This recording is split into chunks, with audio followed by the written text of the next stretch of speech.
Hello everyone, it's me Louie Corpus. There was a typhoon. I think there's still a typhoon. Typhoon Inday. So welcome to our Baguio City. I'll show you our cut apartment. Wait.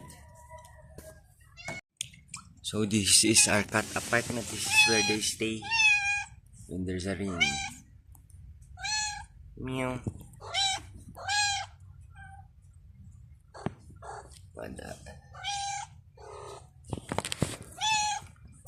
And here, this is another cut apartment when there's rain.